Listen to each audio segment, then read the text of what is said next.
right, and live from the Kenyatta University Communication Center, you are just in time for the Friday edition of the KUTV Prime Time News on the 7th day of the month of November. As we gear into the weekend, we have a lot in store for you in matters news happening in the country and also beyond. But first, let's take a look at tonight's top stories.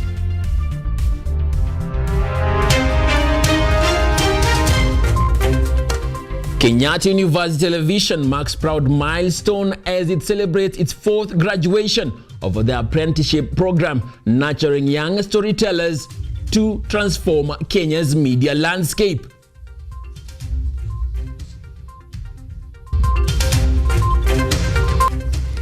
President William Ruto unveils the 5 billion shilling Nyota program in Kakamega County.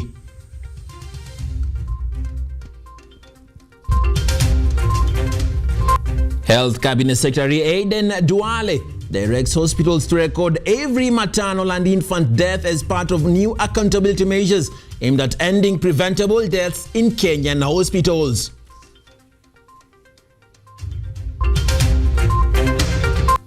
And on to Nyanza, where Homa Bay County Commissioner Ronald Miwani urges calm as police investigate deadly campaign clashes ahead of the Kasipul by-election.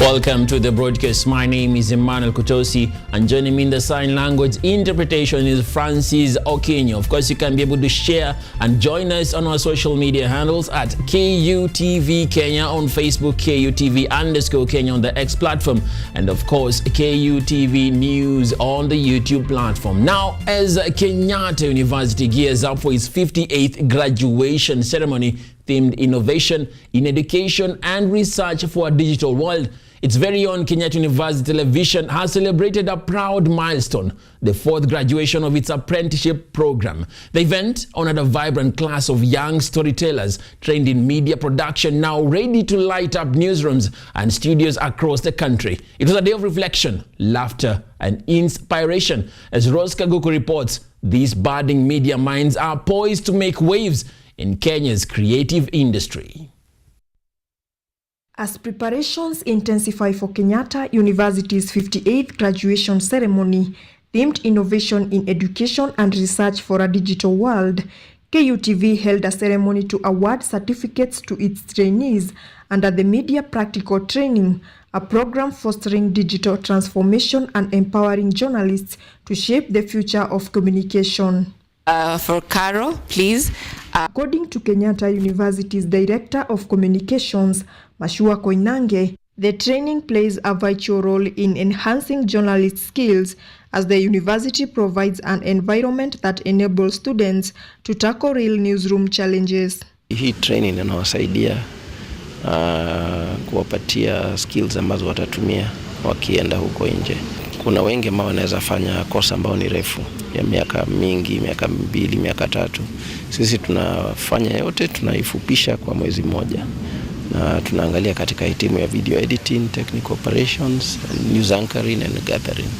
Hizo 3 ambazo ni muhimu zinatumika katika mambo yote ambayo ni ya habari. Kenyatta University, na pia nikizungumzia Vice Chancellor wa Kenyatta University, kabisa ameangazia na ameishika kabisa hii training. The KU program controller Boniface Odhiambo noted that the training is not only offered to Kenyatta University students but also to learners from other institutions as a way to strengthen collaboration within the media industry. The training is not only for the KU, Kenyatta University students. We've had the opportunity of also involving other universities within Nairobi and even within Kenya in general. And they're all coming on board to ensure they can have a hand of this practical training. Being the only university with a student TV station, it's given us an added advantage where the students can come and interact with all the latest equipment and even the latest trainers and industry experts who are working within the TV station. Their goal is to train even more students. Our aim is to be able to handle 10 or 20 graduates by maybe mid of 2026 next year.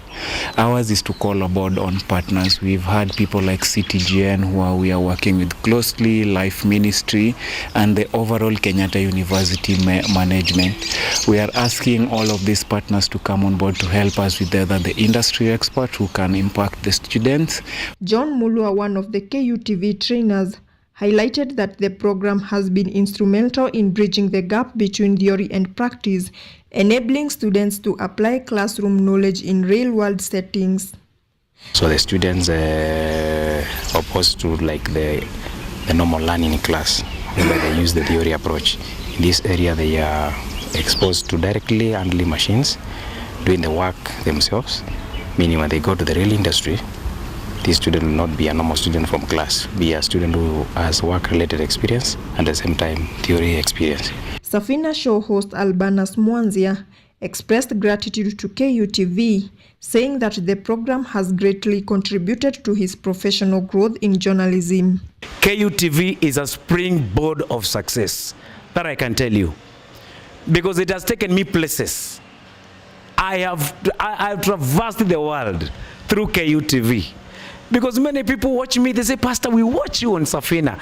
Pastor, we have been watching you anchoring news. Pastor, we know that apart from the theological course that you did, this one is giving you a lot more miles and bonga points. If you find a good thing, don't enjoy alone. Go bring another person, not only a person, but at least other two people. Graduates shared their experiences, describing how they gained practical media skills and thanked KUTV for building their confidence and creativity in the field of journalism. I've been able to gain more skills, and I'm glad to all my trainers for always being there and for training me. Imekuwa enlightening, growing, plus nimegain a lot of insights in the job and machine confidence na teamwork. I had a chance to understand what happens from recording, editing, and then being aired. It's nice, and I would like to continue because I've gained interest. For the graduates, the message was clear: to uphold excellence, innovation, and ethics in the journalism profession. The industry is competitive, so they should keep practicing whatever we've given them. The learning experience doesn't end there. And this is where, as KUTV in itself, we are opening up the door for volunteership opportunities for them to come on and continue practicing. With skills and knowledge gained through their training, these graduates now are ready to face the reality in media industry. Congratulations, our graduates. Rose Kaguku, KUTV, Kenyatta University, Nairobi. Thank you very much, Rose Kaguku, for that report. And congratulations to all the graduates of this 4th edition. And of course, from here, KUTV, the bastion of the media and also the place where we are nurturing talents that are poised to bring change within our creative industry. Of course, you're welcome to be part of KUTV within the apprenticeship division, and you can be trained on matters that are varied and matters that will be very impactful in your journey in media. And of course, moving on now, President William Samoei Ruto has launched the 5 billion shilling Nyota project, a youth empowerment initiative set to shine brightly across all 1,450 wards. From Mumias Sports Complex in Kakamega County, the president unveiled a plan to support over 110,000 young entrepreneurs with business grants of 50,000 Kenya shillings each, fueling innovation, digital inclusion, and self-reliance. The project, leveraging smart technology for fairness and transparency, also features training and apprenticeship programs to nurture tomorrow's trailblazers. Tulianza pale nyuma. Wakati wa uchaguzi kulikuwa na watu milioni 7 walikuwa wamewekwa blacklisted kwa CRB. There were 7 million Kenyans blacklisted in CRB. They could not transact, they could not do business, they could not be registered to do anything because they were blacklisted.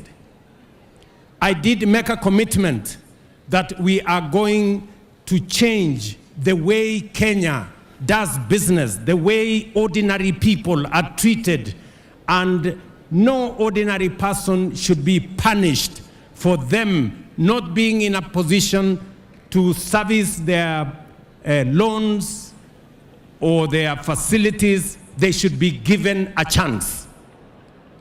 From the 7 million people who were blacklisted in CRBs, today, through the Hustler Fund, we have 7 million people who borrow repeatedly, and there is nobody who is blacklisted today in Kenya because we can wait for citizens who are not able to pay their money after they borrow. Matters where the Ministry of Health is tightening its grip on accountability in maternal care. Health CS Eden Duale has directed all hospitals to document every infant and maternal death in a nationwide review aimed at ending preventable tragedies. Speaking at the Kenyatta University Teaching, Referral and Research Hospital, Duale said the government will enforce 24-hour theatre readiness, ensure oxygen and blood supplies, and hold institutions criminally liable for falsifying data, a bold step towards a safer motherhood in Kenya. Any maternal or newborn death is one death too many. And this is not merely a concern, it is a call to action. And as a ministry, we are moving from statements to systems that prevent avoidable loss. We must protect profoundly the human journey of bringing new life into the world. And we must honor every mother's dignity. Be assured, His Excellency the President is fully seized of this priority. And we are aligning the entire health system. Very soon we are going to commence a nationwide reproductive age maternal age mortality survey to make sure that we can determine the true number and causes of death among women of reproductive age, including maternal deaths. This is a clearer picture that will help us align resources, skills, and corrective actions to what is actually happening on the ground. All specialized areas that is so needed to achieve UHC in our country. Their success is a testament for hard work, resilience, and dedication amidst the demanding balance of study, work, and family. Our chief guest, KUTVNEWS, continues to stand as a beacon of excellence in healthcare, research and innovation, and education, guided by our mission to deliver patient-centered, evidence-based care and anchored on the values of integrity, teamwork, empathy, accountability, equity, and diversity. Now, the government says it's well on track to deliver 200,000 affordable homes every year. Lands and Housing CS Alice Wahome says construction is active in all 47 counties, creating over 320,000 jobs for Kenyan youth. Speaking at Kagumo Teachers Training College, Wahome launched 680 new hostels and pledged to revive stalled infrastructure projects. Every constituency is entitled and will be getting a minimum of 220 affordable housing units. The markets are in every constituency. I can forward the list to one of you. Kakuru can forward you the list so that you pick specific details. Of course, Nyeri Town has the biggest markets, 2 of them.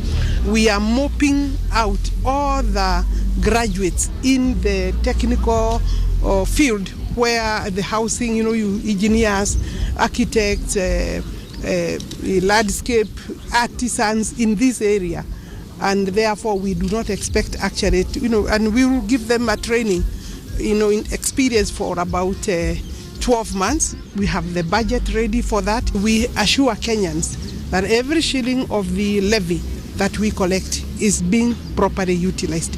You can imagine a project storing for 15 years without this fund.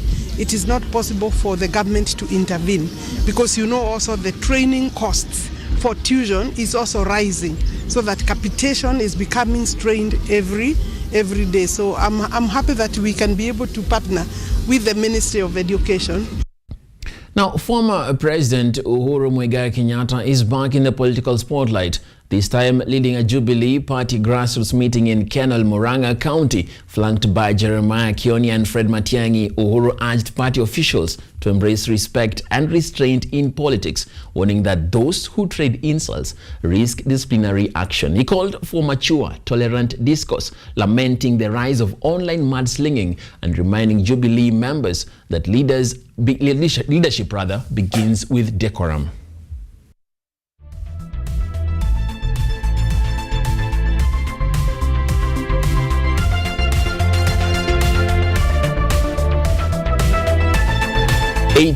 Minutes past the top of the hour, and we are due our first pick right here on the Friday edition of the KUTV Prime Time News. Don't go too far, because we have a lot more in store just for you.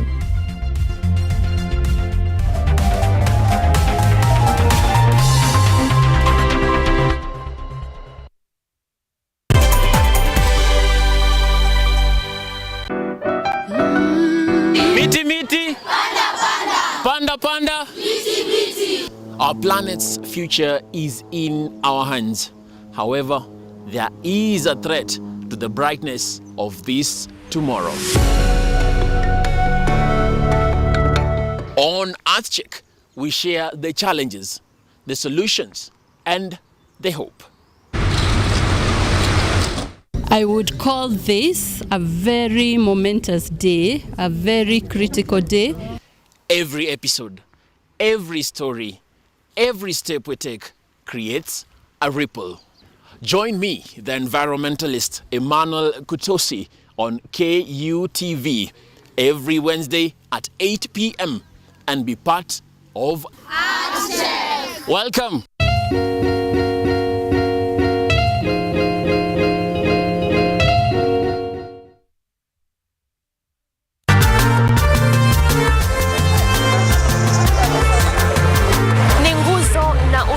Wa jamii. Kupanda shuka akawa tuzo, ukakamavu wake ukatii na kumfanya mwenye bidii. Kwa machozi na makeke akabaini jinsi ya kuwini. Huyu ni mwanamke ngangari, kwa jinsi alivyo ngari ngari. Mimi ni mwanamke mwake mwake. Usikose kutazama kipindi cha mwanamke mwake mwake, nami Caroline Kimwele.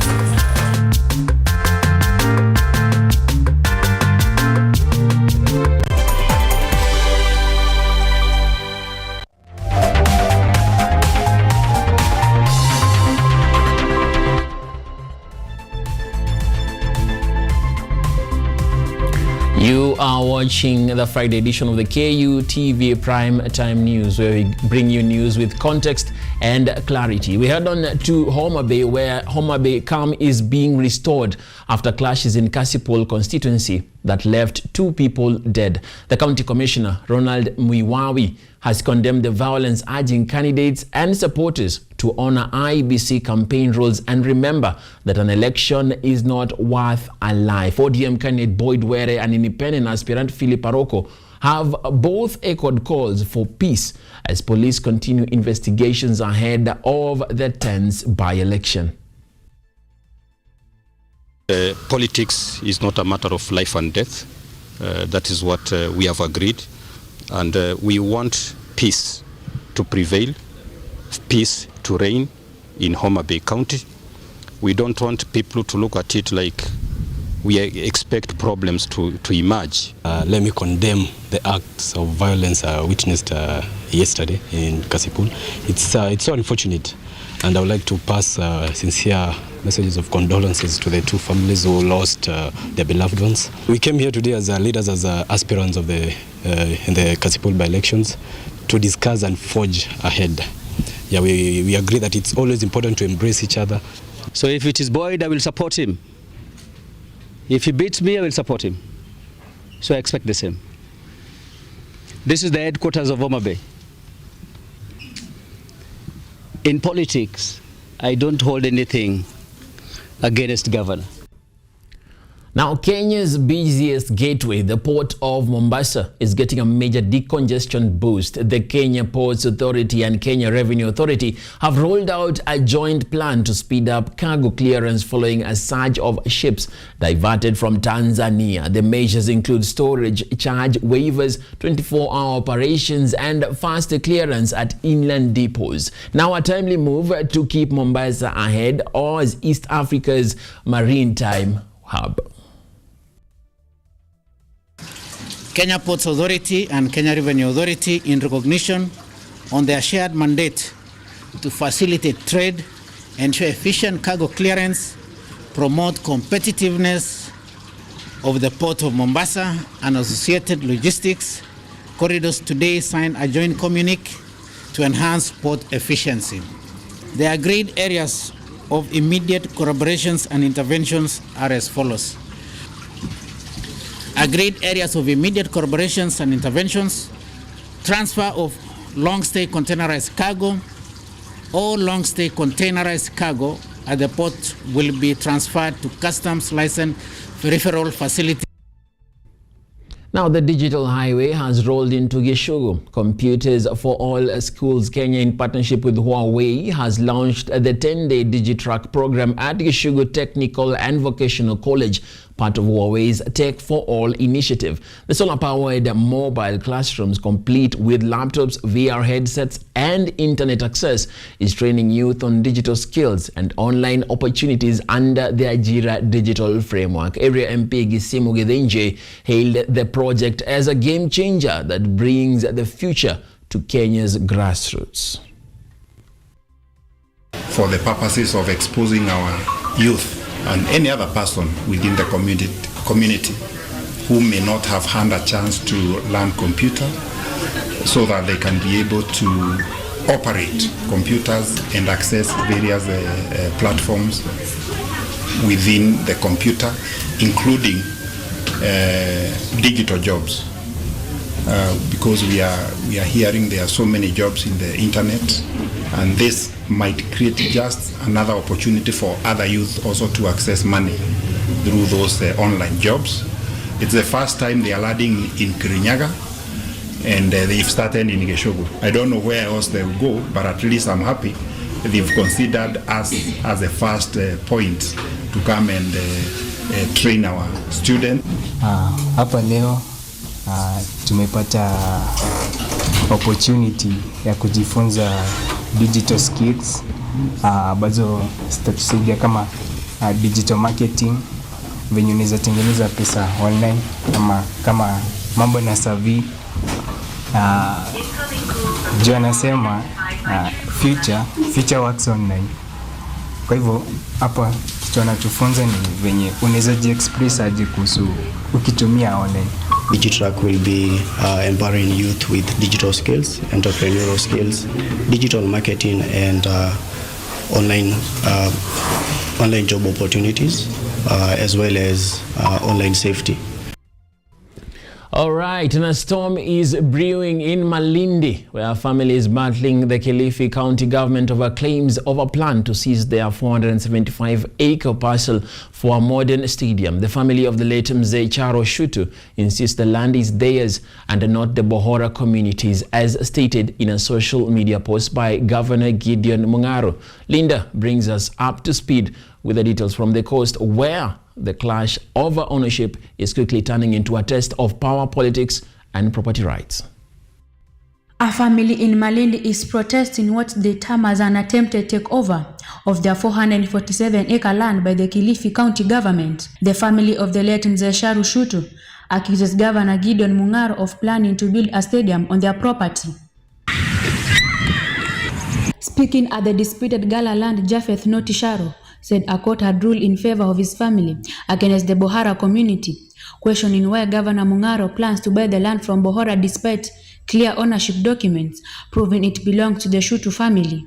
Sasa tunashindwa sana kuingana na Mung'aro anazungumza na Bahora ati kwamba atatoa pesa kidogo awapatie hao mabahora achukue huu uwanja kwa sababu ya kuwa anataka kutengeza uwanja wa mpira hapa. Na sivyo, mwenye shamba ni mimi Japheth Notisharo. Na kama angetaka kitu namna hiyo angekuja kwetu au kwangu na akaja akataka mashauri na tukampatia. Noti urged Governor Mung'aro to engage his family directly, insisted their land plot MFR Malindi is distant from the Bohora's plot 211. He rejected the governor's alleged plan to compensate the Bohora community and build a stadium on his family's land. Shamba yao ni hii huku ya 211. Hii shamba yangu ni M5R. Na hizi kulingana na vile ilivyoonyeshwa na mzee na vile ninavyojua ni ekari 475. Kiwanja ndio hiki. Hii ni M5 Malindi.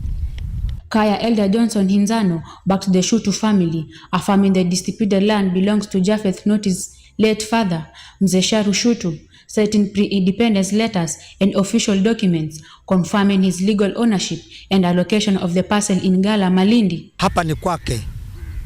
Urithi wa pewa na babake na familia nzima. Hata barua nyingi ambazo amenionyesha hapa nazijua za kutoka mkoloni. Mzee akaandikiwa hapa kwamba sehemu hii ni yake na akaambiwa huyu akapewa uwezo power of Anton kwamba akae na apate karatasi akingojea na akaendelea kulipa mpaka dakika hii najua hapa ni kwake. The Shutu family now wants the Kilifi County government to withdraw its plans and hold dialogue with them, warning that any attempt to seize the land could spark renewed tensions in Gala Malindi. Linda Nzilu, KUTV. Thank you, Linda Nzilu, for that report. That takes us to our second break right here on the Friday edition of the KUTV Prime Time News. We'll be back, of course, with more just for you.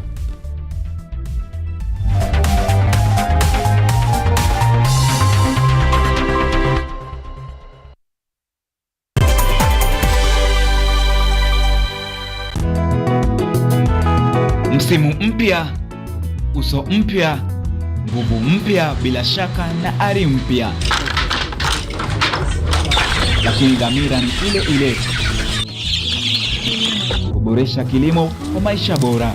Jiunge nami James Baraka na nahodha wako mpya wa kipindi cha Boresha Kilimo, tunapochunguza mbinu za kisasa za kilimo, ukipenda teknolojia ibuka katika kilimo, maoni ya wataalamu na hadithi za mafanikio kutoka kila pembe ya taifa. Kutoka kwa wakulima wadogo hadi biashara za kilimo zilizostawi, tunakuvika maarifa na suluhisho kamili, si tu za kuongeza mazao yako, bali pia kuimarisha maisha yako. Kila Jumamosi saa 6:30 na Jumanne saa 4 asubuhi, usipitwe na baraka za Boresha Kilimo, nami James Baraka, hapa hapa KUTV. The fear of the Lord is the beginning of wisdom.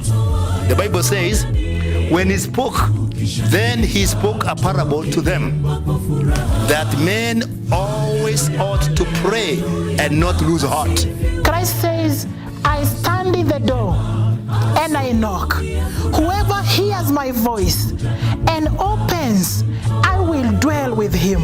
Like the moon, I will fade, but like the star, I will rise again. And though I fall, be rest assured that I will rise again. Go to the hospitals, tell them that God will heal them. Go to the prisons, tell them that they'll be free. Go to the crusades and tell people that Christ is coming, and sooner than the word itself, the second advent is imminent.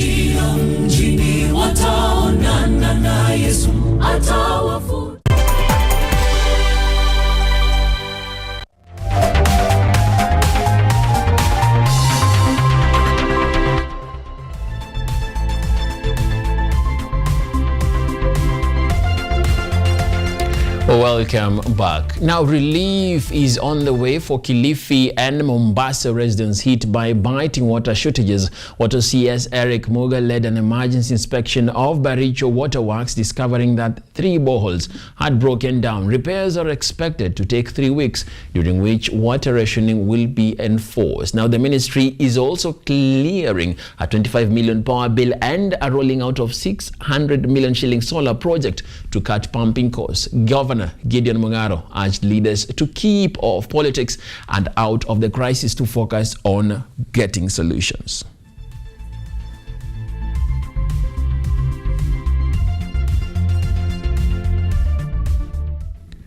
Now, police in Kirinyaga County have kicked off another county-wide operation to guarantee a safe festive season. County Police Commander Nelson Taliti says officers will patrol day and night, tighten road safety checks and crackdowns on illicit brews. Recent victories include the arrest of suspects in a 5 million Colgate truck theft and recovery of stolen motorcycles. Taliti urged parents to stay alert and keep close watch of their children as the holiday mood sets in.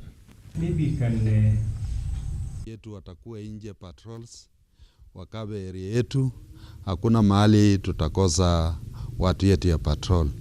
Tumekuwa na few instances hapa ya robbery, lakini tumefaulu. Tulikuwa na robbery moja ambaye watu waliiba lori ya misiko ikiwa imepepa Colgate, visa ya Colgate worth 5.4 million. Na hii watu tulikamata watu 5 wakaenda kotini na saa hii tunaendelea na kesi. Tumekuwa tena na lori ingine ambayo iliibiwa. Now, the Energy Ministry has dismissed fears of looming power rationing, clarifying the President's recent remarks on electricity were misinterpreted. Principal Secretary Alex Oshira assured Kenyans that outages in some regions were due to routine maintenance, not shortages. He added that Kenya is expanding generation by 10,000 megawatts, mainly from geothermal sources, to power homes and industries reliably, keeping the nation's light literally on.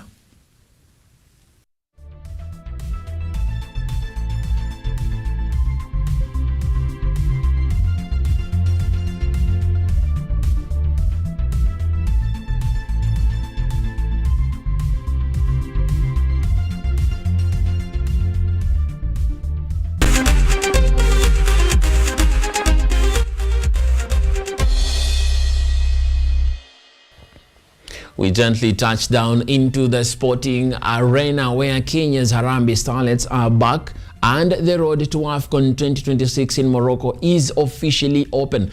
After a nearly decade away from the continental stage, the team under coach Beldin Odemba is training hard and confident of making history. Fresh from winning the SJKA Coach of the Month award, Odemba revealed that friendly matches against Zambia are next on the cards as the Starlets prepare to shine bright once again for Kenya on African soil.